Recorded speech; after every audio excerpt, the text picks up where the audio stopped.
પ્રશ્ન 21. ઉપરની વિગત અનુસાર અહીં આપેલા વાક્યોમાં ફેરફાર કરીને ખૂટતા સ્થાનો ભરો. મહેશે ગીત ગાયું. મહેશ વડે ગીત ગવાયું. અલકાએ ચોપડી વાંચી. અલકા વડે ચોપડી વંચાઈ. સુરેશે પત્ર લખ્યો.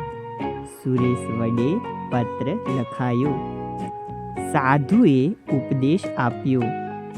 સાધુ વડે ઉપદેશ અપાયો. ડૉક્ટરે દવા આપી. ડૉક્ટર વડે દવા અપાઈ. મધુરિમાએ પક્ષી જોયું. મધુરિમાથી પક્ષી જોવાયું. પ્રશ્ન 22. નીચેના વાક્યોને કર્તરી પ્રયોગમાં ફેરવો. આ સૂની ડોક મારાથી જોવાતી નથી. આ સૂની ડોક હું જોઈ શકતી નથી. મારાથી ના બાથ ભરાય, ના તો બચ્ચી કરી શકાય. હું ના બાથ ભરી શક્યો, ના તો બચ્ચી કરી શક્યો. દેવશંકરથી કહ્યા વગર ન રહેવાયું. દેવશંકર કહ્યા વગર ન રહી શક્યા. મારાથી આ ભાત જ નથી ખવાતો. હું આ ભાત જ નથી ખાઈ શકતો. પ્રશ્ન 23. નીચેના વાક્યોને ભાવે પ્રયોગમાં ફેરવો. હું રડું જ કેમ? મારાથી રડાય જ કેમ? દેવશંકર માસ્તર થંભી ગયા. દેવશંકર માસ્તરથી થંભી જવાયું.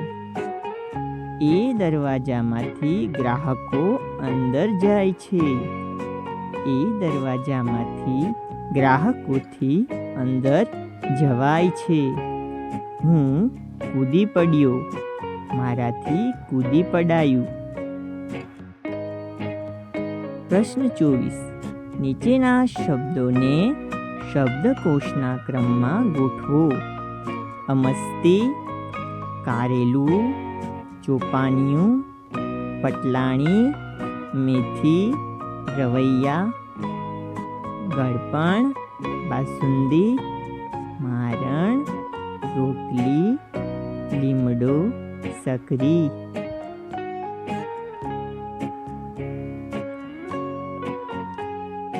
નીચેનો ફકરો ધ્યાનથી વાંચીને પછી પૂછેલા પ્રશ્નોના ઉત્તર લખો. પ્રશ્નોના ઉત્તર માટે સાચો વિકલ્પ શોધો. રસોડામાં છેલ્લે કોણ ગયું હશે? ઓપ્શન ખ, ભારતી.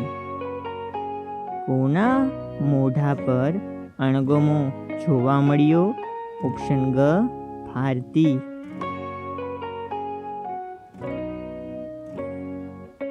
નીચેના વાક્યો ખરા છે કે ખોટા તે જણાવો.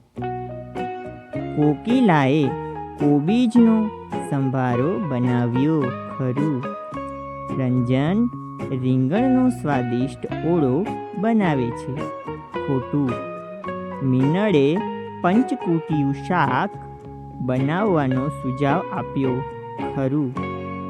ભોજન પીરસવાનું કામ કોકિલાએ કર્યું. ખોટું. પ્રશ્નોના ઉત્તર લખો. ભાવના અને સાક્ષીએ કયું કયું કામ કર્યું હશે? ભાવના અને સાક્ષીએ રસોડાનું રસોઈ બનાવવા સિવાયનું બધું કામ કર્યું હશે. ભારતીએ સાનું સાનું શાક બનાવ્યું હશે. ભારતીએ બધા શાકભાજીનું પંચકૂટિયું શાક બનાવ્યું હશે.